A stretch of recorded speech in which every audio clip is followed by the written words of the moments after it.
नमस्कार दोस्तों, मैं रंजना स्वागत करती हूँ आपका अपने चैनल रंजना योगी ब्लॉग में। आज मैं आपको अपने साथ अमरनाथ की यात्रा पर लेकर चल रही हूँ।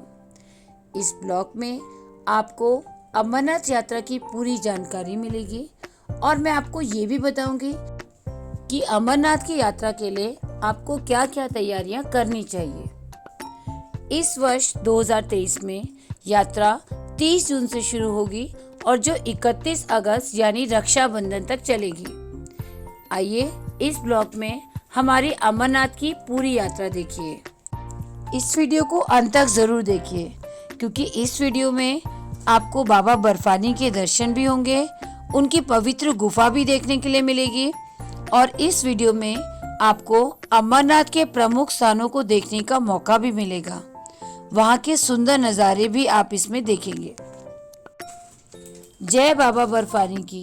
श्री अमरनाथ यात्रा हिंदुओं का एक पवित्र धार्मिक स्थल है जहाँ हर वर्ष अमरनाथ यात्रा का आयोजन श्री अमरनाथ जी श्राइन बोर्ड और भारत सरकार द्वारा किया जाता है। श्री अमरनाथ धाम कश्मीर घाटी में स्थित है जहाँ देश भर के अलग अलग राज्यों और विदेशी नागरिक भी इस यात्रा में हिस्सा लेते हैं। आइए आपको अमरनाथ यात्रा से जुड़ी महत्वपूर्ण जानकारी बताते हैं। चलिए आपको बताते हैं कि अमरनाथ यात्रा कब शुरू होती है। अमरनाथ यात्रा हर वर्ष जून महीने के आखिरी सप्ताह में शुरू होती है और लगभग 1.5 महीने तक जारी रहते हुए रक्षाबंधन पर अगस्त माह में समाप्त होती है। जैसा कि आपको बताया कि इस साल ये यात्रा लगभग 2 महीने की है। जिन यात्रियों को इस यात्रा को करना होता है वो पहले से ही रजिस्ट्रेशन करा के इस यात्रा में हिस्सा लेते हैं। यात्रा शुरू होने से कुछ दिन पहले यहाँ छड़ी मुबारक यात्रा निकाली जाती है। इस छड़ी मुबारक में यात्री एक बहुत बड़े जुलूस के रूप में अपनी यात्रा आरंभ करते हैं।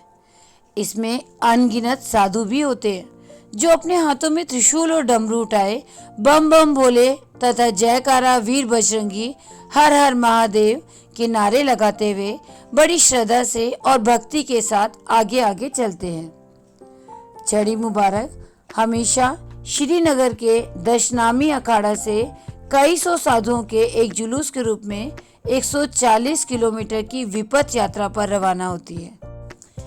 आइए आपको बताते हैं कि अमरनाथ यात्रा का रजिस्ट्रेशन कैसे किया जाता है।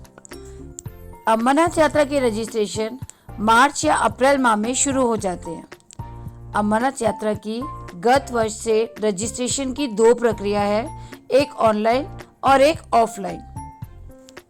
यात्रा के रजिस्ट्रेशन की तारीख के बारे में आप श्री अमरनाथ जी श्राइन बोर्ड की वेबसाइट से जाके जानकारी प्राप्त कर सकते हैं, जहां पे आपको पहले आओ और पहले पाओ के हिसाब से सभी भक्तों का रजिस्ट्रेशन किया जाता है। अमरनाथ यात्रा का रजिस्ट्रेशन बैंक द्वारा कैसे करें। सबसे पहले आपको श्री अमरनाथ यात्रा श्राइन बोर्ड की वेबसाइट से अमरनाथ यात्रा का फॉर्म निकालकर भरना पड़ता है। उसमें आपको कुछ पासपोर्ट साइज फोटोग्राफ की भी ज़रूरत पड़ती है, इसीलिए आप पहले से उसका इंतज़ाम कर लें।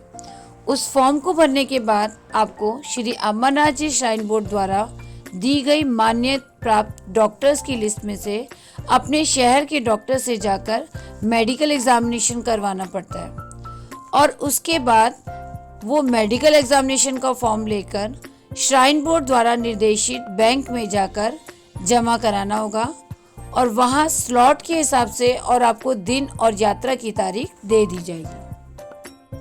आइए आपको बताएं कि अमरनाथ यात्रा का ऑनलाइन रजिस्ट्रेशन कैसे किया जाता है। श्री अमरनाथ जी श्राइन बोर्ड की वेबसाइट द्वारा आप ऑनलाइन रजिस्ट्रेशन कर सकते हैं, जिसका प्रोसेस बहुत ही ईजी है। अगर आपको ऑनलाइन प्रोसेस के बारे में ज़्यादा पता नहीं है तो आप कोई भी नज़दीकी साइबर कैफ़े में जा सकते हो और वहाँ जाके अपना रजिस्ट्रेशन करवा सकते हैं। श्राइन बोर्ड द्वारा तय फीस जमा करके आप अपने यात्रा की तारीख और दिन डिसाइड कर सकते हो। ऑनलाइन रजिस्ट्रेशन में भी ऑफलाइन रजिस्ट्रेशन की तरह आपको मेडिकल जांच करवाना कंपलसरी है। उस फॉर्म को भी आप ऑनलाइन माध्यम से जमा कर सकते हैं। चलिए, अब आप लोगों के सामने ये प्रश्न होगा कि अमरनाथ यात्रा को कहाँ से शुरू करें। तो दोस्तों, अमरनाथ यात्रा हर वर्ष की तरह दो अलग अलग रास्तों से शुरू की जाती है, जिसमें एक है पहलगाम और दूसरा है बालटाल। पहलगाम वाला जो रास्ता है वो यात्रा का पारंपरिक रास्ता है और ऐसी मान्यता है कि भगवान शिव भी माता पार्वती को अमर कथा सुनाने के लिए इसी मार्ग से लेकर गए थे और अपने पीछे जगह जगह अपने शरीर के सभी तत्व छोड़ते हुए चले गए थे। इस मार्ग से यात्रा करने वालों के लिए आपको यात्रा की तिथि से एक दिन पहले पहलगाम पहुंचकर नूनवन बेस कैंप में ठहर सकते और यात्रा वाले दिन बेस कैंप से जम्मू कश्मीर सरकार द्वारा चलाई गई बस या टैक्सी लेकर चंदनवाड़ी तक पहुंच सकते हैं, जहां से आपकी यात्रा प्रारंभ होती है। अगर आप बेस कैंप में रुकना नहीं चाहते तो आप किसी होटल में या गेस्ट हाउस में भी रुक सकते हैं। वहां से सुबह 5 बजे चंदनवाड़ी के लिए प्रस्थान कर सकते हैं। बालटाल मार्ग से भी ठीक इसी प्रकार आप अपनी यात्रा शुरू कर सकते हैं। दोनों की तुलना में बालटाल मार्ग छोटा होने के साथ साथ बहुत दुर्गम भी है और कड़ी चढ़ाई वाला भी है, जहां से आप यात्रा प्रारंभ कर सकते हैं। आइए दोस्तों, मैं आपको बताती हूँ कि बालटाल और पहलगाम इन दोनों रास्तों से अमरनाथ की गुफा तक यात्रा कैसे की जाती है। सबसे पहले मैं आपको बताती हूँ बालटाल के रास्ते से। बालटाल का जो ट्रैक है वो बेस कैंप से शुरू होता है, जो अमरनाथ गुफा से लगभग 14 किलोमीटर दूर है। बुलंद रास्तों और सीधी चढ़ाई के कारण इस मार्ग पर ट्रैकिंग करना बहुत मुश्किल है। पहला पड़ाव 2 मील बेस कैंप से लगभग 2 किलोमीटर दूर है। अगला पड़ाव बरारी मार्ग है, जो 2 मील से 5 किलोमीटर दूर है और लगभग 4 किलोमीटर की ट्रैकिंग के बाद आप संगम पहुंचेंगे और फिर से 3 किलोमीटर के ट्रैक के बाद आप अमरनाथ गुफा तक पहुंचेंगे। यानी बालटाल से 2 मील, 2 मील से बरारी मार्ग से संगम और फिर अमरनाथ। ये था पैदल मार्ग। और अगर आप हेलीकॉप्टर से जाना चाहते हैं तो बालटाल से अमरनाथ की गुफा तक पहुंचने का सबसे तेज और सबसे अच्छा तरीका है, आप नीलकृत हेलीपैड पंचतरणी से हेलीकॉप्टर पर चढ़ सकते हैं। हेलीकॉप्टर से गुफा 6 किलोमीटर की दूरी पर है। तीर्थ यात्री पंचतरणी हेलीपैड से गुफा तक पहुंचने के लिए ट्रैक में या पोनी से या पालकी ले सकते हैं। Ticket SASB Shri Amarnath shrine board की आधिकारिक वेबसाइट से बुक किए जा सकते हैं। अब आपको बताते हैं कि पहलगाम से यात्रा कैसे की जाती है। सबसे पहले आपको पैदल मार्ग के बारे में बताते हैं। पहलगाम अमरनाथ ट्रैक का बेस कैंप है, जैसा आपको पहले भी बताया। अमरनाथ गुफा से 47 किलोमीटर की दूरी पर है। आपको बताया था कि बालटाल से 14 किलोमीटर है और अमरनाथ गुफा से 47 किलोमीटर की दूरी पर है पहलगाम। सभी यात्री पहलगाम से अमरनाथ तक की यात्रा पैदल कर सकते हैं। पहला पड़ाव चंदनवाड़ी के बेस कैंप से लगभग 16 किलोमीटर दूर है, जिसके बाद असली ट्रैक शुरू होता है। अगला पड़ाव 3 किलोमीटर पर पिस्सू टॉप है, जिसके बाद आप 9 किलोमीटर की दूरी पर शेषनाग पहुंचते हैं। शेषनाग के बाद आता है पंचतरणी, जो 14 किलोमीटर दूर है और 6 किलोमीटर और चलने के बाद आप अमरनाथ की गुफा में पहुंचेंगे। पहलगाम से होते हुए अमरनाथ तक की गुफाओं में पहुंचने में आपको 3 से 5 दिन का समय लगेगा। अब पहले पहलगाम, फिर चंदनवाड़ी, फिर पिस्सू टॉप, शेषनाग, पंचतरणी और उसके बाद अमरनाथ गुफा। तो ये था पैदल का रास्ता। अब आपको बताएं, अगर आप पहलगाम के रास्ते हेलीकॉप्टर सेवा लेना चाहते हैं तो कोई भी यात्री आसानी से पहलगाम हेलीपैड, जो पहलगाम से पंचतरणी तक है, हेलीकॉप्टर पर चढ़ सकता है। गुफा हेलीपैड से 6 किलोमीटर दूर स्थित है। तीर्थ यात्री पैदल दूरी तय कर सकते हैं। इसकी टिकट भी आप श्री अमरनाथ श्राइन बोर्ड की आधिकारिक वेबसाइट से बुक कर सकते हैं। श्री अमरनाथ की यात्रा आप कम बजट में भी कर सकते हैं, क्योंकि अमरनाथ यात्रा शुरू होने से पहले ही देश के अलग अलग राज्यों से आए हुए लोग वहाँ पे विशेष भंडारों का आयोजन करते हैं, जहाँ पे लाखों यात्री भोजन प्रसाद पाकर अपनी यात्रा पूरी करते हैं। वैसे तो अगर आप सड़क मार्ग से जम्मू कश्मीर जा रहे हैं तो हरियाणा और पंजाब से ही जगह जगह भंडारे देखते हुए मिल जाएंगे, लेकिन जम्मू पहुंचकर आपको इनकी संख्या बढ़ती हुई नजर आएगी। अगर आप भी अमरनाथ यात्रा जाने के लिए सोच रहे हैं तो आपको बता दें कि यहाँ पोषपत्री में एक अति विशाल भंडारा लगता है और पोषपत्री का भंडारा सभी में बहुत ज़्यादा फेमस है, तो आप भी वहाँ जाके प्रसाद ज़रूर ग्रहण कीजिए। चलिए अब आपको बता दें कि अमरनाथ यात्रा में आपको क्या क्या ज़रूरी सामान ले जाना पड़ेगा।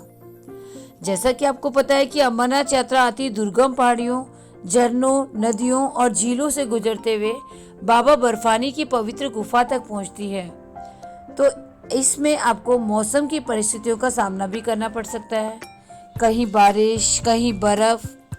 इसीलिए आपको कुछ ज़रूरी सामान हमेशा अपने साथ रखना पड़ेगा पूरी यात्रा में। सबसे पहले गर्म कपड़े, जो कि वहाँ के लिए सबसे ज़रूरी है, क्योंकि पहाड़ी एरिया है और मौसम कभी भी बदल सकता है। यहाँ पे आपको बरसाती की ज़रूरत भी पड़ सकती है, क्योंकि यहाँ बारिश होना एक साधारण बात है। यहाँ पे आपको अपने साथ ज़रूरी दवाएं भी लानी पड़ेगी, लेकिन यहाँ पे आपको फ्री मेडिकल फैसिलिटी भी मिल जाती है। अगर आप दवाई नहीं लाएं तो आप वहाँ से भी ले सकते हो। आप अपने साथ कैंडीज, ऑरेंज वाली toffees, torch, camera, battery, power bank, trekking के जूते, आपका मोबाइल फ़ोन, हल्का फुल्का खाने का सामान और ड्राई फ्रूट्स रख सकते हैं।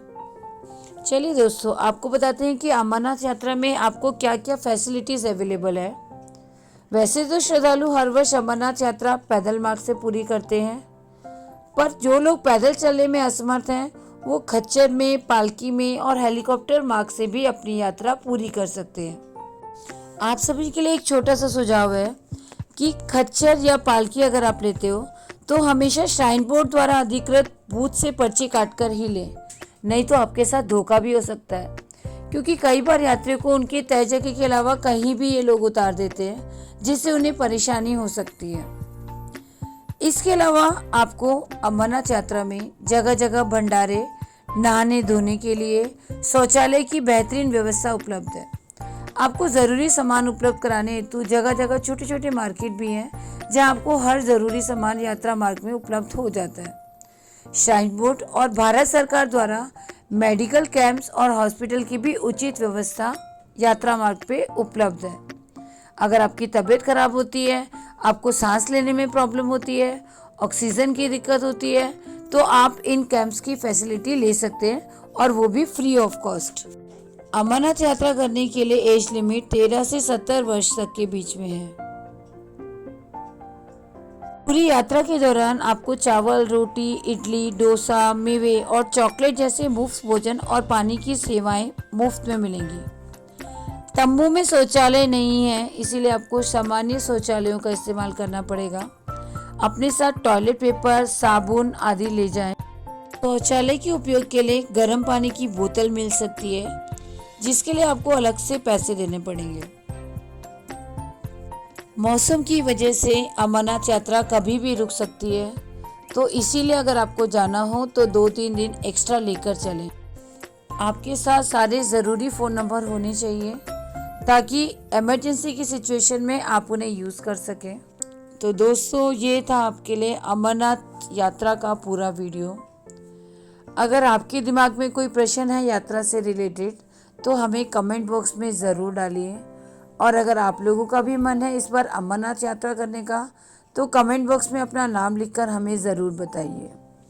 आपके कमेंट्स का हमें ज़रूर इंतज़ार रहेगा। और अगर आपने अभी तक हमारे चैनल को सब्सक्राइब नहीं किया है तो सब्सक्राइब कीजिए, लाइक कीजिए, शेयर कीजिए और कमेंट भी कीजिए।